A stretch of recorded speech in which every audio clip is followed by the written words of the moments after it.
Finally जो Donald Trump हैं अब वो बैकफुट पर आ गए हैं ग्रीनलैंड से। अब उन्हें ग्रीनलैंड नहीं चाहिए। अब तरह तरह की बातें कर रहे हैं। हमने पिछली वीडियो हमने बनाई थी, उसमें हमने कहा था कि नाटो हो सकता है सपोर्ट करे, और सपोर्ट किया भी। नाटो अब मिलिट्री डिप्लॉय कर रहा है ग्रीनलैंड पर, वो प्रोटेक्ट कर रहा है। डेनमार्क जिस तरीके से बड़े स्तर पर मिलिट्री ग्रीनलैंड पर डिप्लॉय की जा रही है अगेंस्ट यूएस, वो इसीलिए की जा रही है। अब नाटो सपोर्ट कर दिया तो अब अमेरिका बैकफुट पर चला गया है, पूरी तरीके से चले गए हैं। अब देखिए डोनाल्ड ट्रंप के जो बयान आ रहे हैं वो देखिए। उन्होंने कहा कि यूनाइटेड स्टेट को रक्षा के लिए ग्रीनलैंड की जरूरत है, यूनाइटेड स्टेट प्रोटेक्ट रहेगा, हम इस वजह से आ रहे हैं। बारे में बात करने की कोई मतलब नहीं है कि यूएस को ग्रीनलैंड पर कब्जा करने की जरूरत है।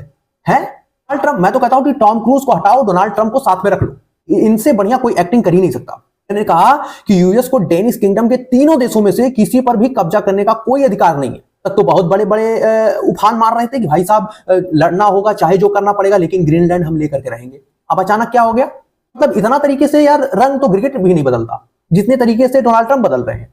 तो यार ड्रामेटिक आदमी है यार ये, मतलब समझ में नहीं आता कभी कभी। दूसरी चीज है कि अब यूएस को ग्रीनलैंड चाहिए क्यों था, ये हम आपको बता दे रहे हैं कि देखिए कई तरीके हैं जो कि ग्रीनलैंड फायदा पहुंचाता है यूएस के लिए को। पहली चीज ये है मिलिट्री स्टैंड पॉइंट से अमेरिका के लिए ग्रीनलैंड काफी ज्यादा सही है, क्योंकि ग्रीनलैंड से वो रसिया से, चाइना, इवन नॉर्थ कोरिया से आने वाली मिसाइल को अच्छे से टैकल कर पाएंगे, उसे हैंडल कर पाएंगे वहां पे। दूसरी चीजें, ग्रीनलैंड से रसिया, चाइना, एशिया और यूरोप की जो नजदीकी डिस्टेंस है वो कम हो सकती है। इसलिए अमेरिका को आसानी रहेगा मिसाइल अगर छोड़ने के लिए, तो एशिया साइड भी और यूरोप साइड भी वो आसानी से छोड़ सकता है, उसके लिए डिस्टेंस भी कम रहेंगी।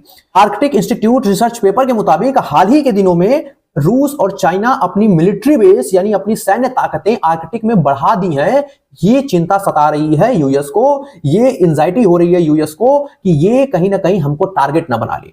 हम मिनरल्स की बात कर रहे हैं। ग्रीनलैंड में रेयर अर्थ मिनरल्स बड़े पैमाने पे पाया जा रहा है, वहां पे उसका रिजर्वर है। वहां जो रेयर अर्थ मिनरल्स है वो फोन्स, इलेक्ट्रॉनिक्स, जो व्हीकल्स हैं, इवन बॉम्ब में, वेपन में, हर जगह उसका बहुत बड़े पैमाने पे यूज हो रहा है। अमेरिका वैसा मौका छोड़ना ही नहीं चाह रहा है, वो तो उसके लिए बहुत ही ज्यादा बेनिफिशियल है, उसके लिए वो कुछ भी करने के लिए तैयार है। China is currently the leading supplier of this mineral. China इस समय सबसे बड़ा सप्लायर है रेयर अर्थ मिनरल्स का, और ये बात यूएस को पच नहीं रही है। यूएस चाहता ही नहीं कि मार्केट में उसका दबदबा हो, चाइना का दबदबा हो या किसी भी दूसरे देश का दबदबा हो। वो खुद चाह रहा है कि भाई साहब हम सुपर पावर तो हम हैं और हर जगह हम ही रहेंगे। इस वजह से वो पूरी तरीके से प्लानिंग कर रहा है। अमेरिका कोई आज की प्लानिंग नहीं है ग्रीनलैंड को लेने के लिए। वर्ल्ड वॉर के बाद 1946 में डेनमार्क को 100 मिलियन ऑफर दिए थे डेनमार्क को ग्रीनलैंड के लिए। यहाँ 1951 में एक समझौता किया गया कि defence agreement with Denmark allowing it the right to build and maintain military base in a Greenland. भाई साहब हमें कुछ और नहीं चाहिए, बस ग्रीनलैंड पे अमेरिका का एक मिलिट्री बेस बना दीजिए।